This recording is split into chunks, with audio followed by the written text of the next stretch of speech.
নমস্কার, আমি সুপ্রীতি দান। আশা করি আপনারা সবাই ভালো আছেন। আপনারা সবাই দেখছেন অ্যাস্ট্রো সলিউশন। আজকে আমি আলোচনা করব যে কর্কট রাশি বা লগ্নের এপ্রিল মাসে সার্বিক একটা রাশিফল নিয়ে। এই এপ্রিল মাস কেমন যাবে এই নিয়ে একটা সার্বিকভাবে আলোচনা করব। তো প্রথমেই বলবো, দেখুন যে সমস্ত এপ্রিল মাস জুড়ে মোটামুটিভাবে এই গ্রহগুলোর অবস্থান একই রয়েছে।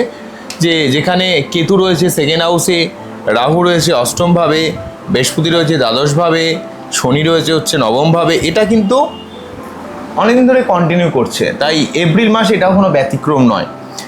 যাই হোক, অষ্টমভাবে রাহু থাকার জন্য কিছু কিছু ক্ষেত্রে ভুলভাল ঝামেলায় জড়িয়ে পড়া, বাইরের লোকের সমস্যায় জড়িয়ে পড়া, এবং সেই সঙ্গে রাহু এই অষ্টমভাবে অবস্থান করার জন্য আপনাদের ক্ষেত্রে কিন্তু একটু অর্থনৈতিক কিছু চাপের মধ্যে পড়ে যাওয়া, শরীর টরীর খারাপ যাওয়া। সেকেন্ড হাউসে কেতুর অবস্থান করার জন্য কর্ম রিলেটেড প্রচুর চাপও মাঝে মাঝে কিন্তু ক্রিয়েট করছে। মেনলি কর্ম, অর্থ এবং পরিবার রিলেটেড কিছু ডিস্টারবেন্স প্রতিটা কর্কট রাশি বা লগ্নের মানুষকে কিন্তু কিছুটা হলেও ফিল করতে হচ্ছে। অন্যদিক থেকে বৃহস্পতি দ্বাদশভাবে অবস্থান করছে, এখানে মার্গী হয়ে অবস্থান করছে 11ই মার্চ থেকে 2 জুন পর্যন্ত। তো অর্থ কিছু খরচ হচ্ছে, ব্যয় হচ্ছে। অর্থ খরচ বা ব্যয় হলেও সেকেন্ড হাউসে বৃহস্পতিদেব কিন্তু বিদেশ যাত্রা, বিদেশ থেকে অর্থ ইনকাম, জীবনের সার্বিক উন্নতির দিক থেকে অনেকটা হেল্প করবে।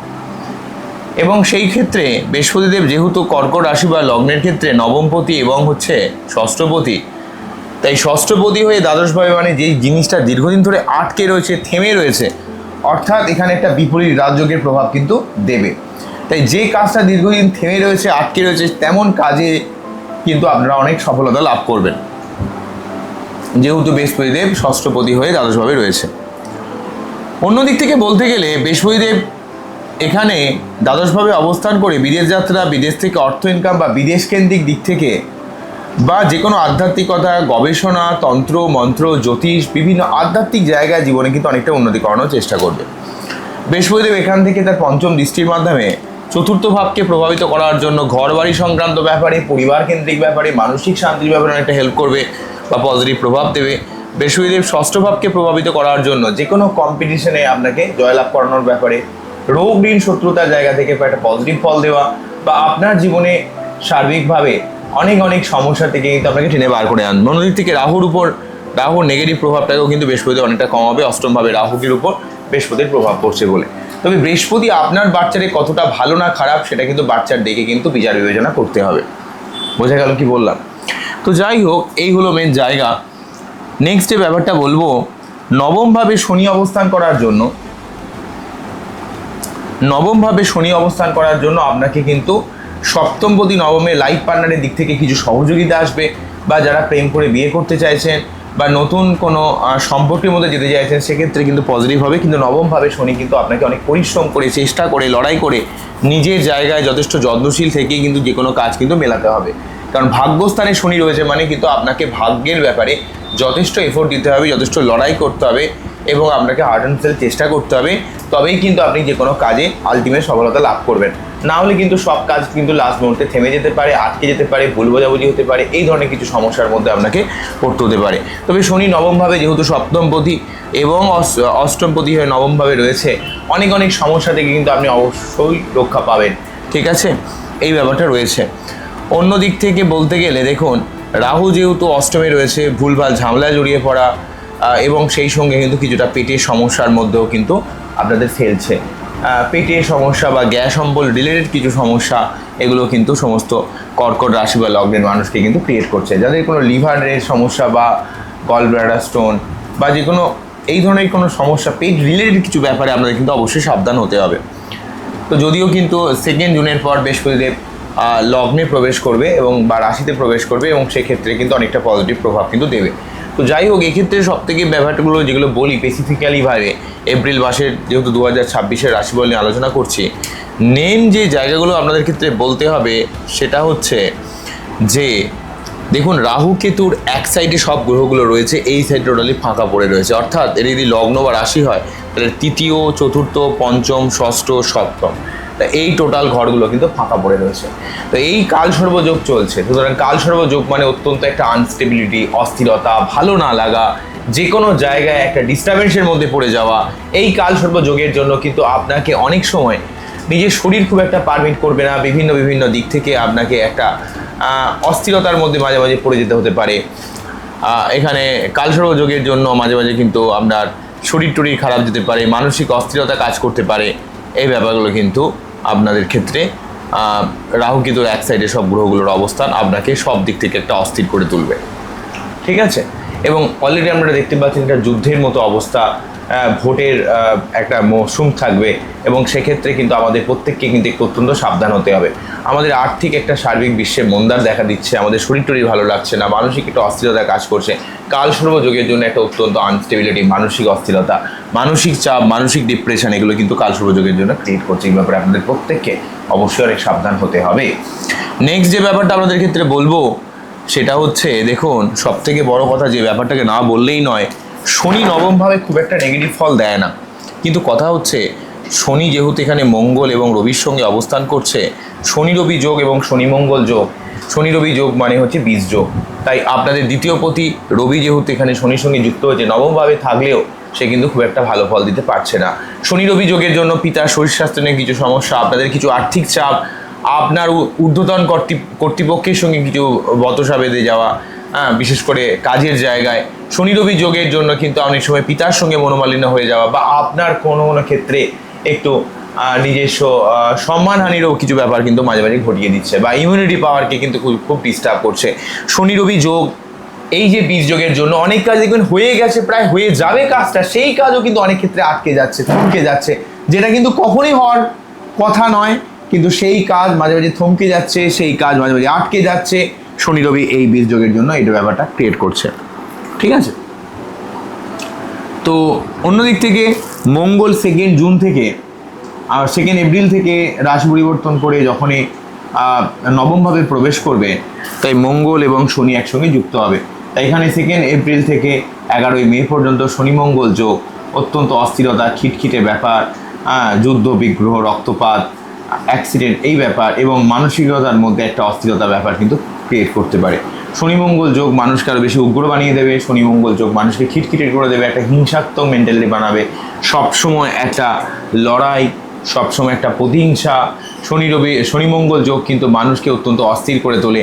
শনি মঙ্গল যোগ কিন্তু মানুষের মধ্যে এই যে রক্তপাত ঘটানো বা মানুষের বিভিন্ন অ্যাক্সিডেন্ট বা বিভিন্ন ঝামেলার মধ্যে জড়িয়ে পড়া, সম্পত্তি সংক্রান্ত কোনো লিটিগেশন, ঠিক আছে। মহিলাদের ক্ষেত্রে গাইনোকল প্রবলেম, যাদের মাইগ্রেন বা সাইনাসের সমস্যা রয়েছে সেটা বাড়তে পারে। ছেলেদের ক্ষেত্রে সুগার প্রেশারের সমস্যা বাড়তে পারে, সম্পত্তি রিলেটেড একটু লিটিগেশন হতে পারে। এবং এই শনি মঙ্গলের জন্য একটা সবসময় যুদ্ধ বিগ্রহের মতো ভাব কিন্তু অলরেডি তৈরি হয়েছে, এবং দেখবেন মানুষ খুব কিন্তু অস্থির হয়ে রয়েছে, মানুষ কিন্তু একটু দিয়ে খুব মাথা গরম হয়ে যাবে। এবং আপনাদের যাদের শনি মঙ্গল যোগ রয়েছে তাদের সব ব্যাপারে একটু সাবধানতা অবলম্বন করতে হবে। শনি মঙ্গল যোগ কিন্তু আপনাকে অত্যন্ত অস্থির করে দেবে, খিটখিটে করে দেবে, একটা ঝগড়া অশান্তির মধ্যে সবসময় সামান্য ব্যাপারে আপনার খুব মাথা গরম হয়ে যাবে। দেখবেন কিছু কিছু লোক থাকে যারা সামান্য ব্যাপারে একটা মারামারি কাটাকাটির মতো পর্যায়ে চলে যায়, সেই জায়গাটা কিন্তু ক্রিয়েট করছে এই শনি মঙ্গল যোগের জন্য। এই জায়গাটার জন্য প্রতিটা কর্কট রাশি বা লগ্নের মানুষকে অত্যন্ত সাবধান হতে হবে। তাই এক তো কালসর্প যোগ, তার উপর শনি মঙ্গল যোগ, তারপরে শনি রবি যোগ। আচ্ছা, এখানে একটা কথা বলতে হবে যে 14ই এপ্রিল রবিদেব রাশি পরিবর্তন করে এখানে চলে আসবে, দশমভাবে প্রবেশ করবে। এটা এক লেখা যাবে মেষ রাশির ঘরে, অর্থাৎ কর্কট রাশি বা লগ্নের ঠিক দশমভাবে কিন্তু রবি চলে যাবে। তো রবি দশমভাবে গিয়ে কিন্তু উচ্চস্থ হওয়ার জন্য কিন্তু আপনার কর্ম সংক্রান্ত অনেক সুযোগ, জীবনে অনেক উন্নতি, মান সম্মান, এই জায়গাটা অনেক হেল্প করা, পিতার শরীর স্বাস্থ্য খারাপ থাকলে সেটা ঠিক করা, বা আপনার জীবনে অনেক অর্থকেন্দ্রিক দিক থেকেও কিন্তু অনেকটা সহযোগিতা করবে। যেহেতু দ্বিতীয় পতি রবি কিন্তু এখানে প্রবেশ করবে 14 এপ্রিলের পর থেকে, তো সেক্ষেত্রে কিন্তু আপনাদের জীবনে তখন একটা আর্থিক অবস্থাকে অনেকটা সুস্থির করবে। কিন্তু তার সত্ত্বেও শনি মঙ্গল যোগ বা কালসর্প যোগ কিন্তু খণ্ডন হচ্ছে না, এই জন্য কিন্তু আমাদের একটু সাবধান হতে হবে। তার জন্য কি করতে হবে, প্রতি শনিবার নিরামিষ খেতে হবে, শনি মন্দিরে পুজো দিতে হবে, প্রতিদিন সূর্য প্রণাম করতে হবে এবং মঙ্গলবার 3 বার করে হনুমান চালিসা পাঠ করতে হবে। 2 এপ্রিল মঙ্গলের ক্ষেত্রে কর্কটের ক্ষেত্রে মঙ্গল কিন্তু রাজযোগকারী গ্রহ, ঠিক আছে। মঙ্গল একসঙ্গে আপনাদের ক্ষেত্রে পঞ্চম ভাব, অর্থাৎ এই প্রেম, ভালোবাসা, রিলেশন, ক্রিয়েটিভিটি, সন্তান, পড়াশোনা এবং দশম ভাব অর্থাৎ আপনাদের কর্মর ভাব।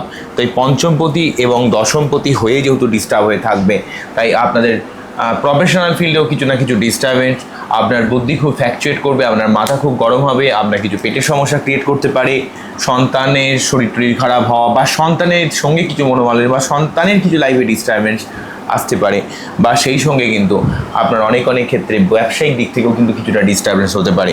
তাই এই শনি মঙ্গল যোগের জন্য আমাদের প্রত্যেককে সাবধানতা অবলম্বন করতে হবে। অন্য দিক থেকে যে কথাটা বলবো সেটা হচ্ছে রাহু এবং বুধ একসঙ্গে অবস্থান করছে অষ্টমভাবে।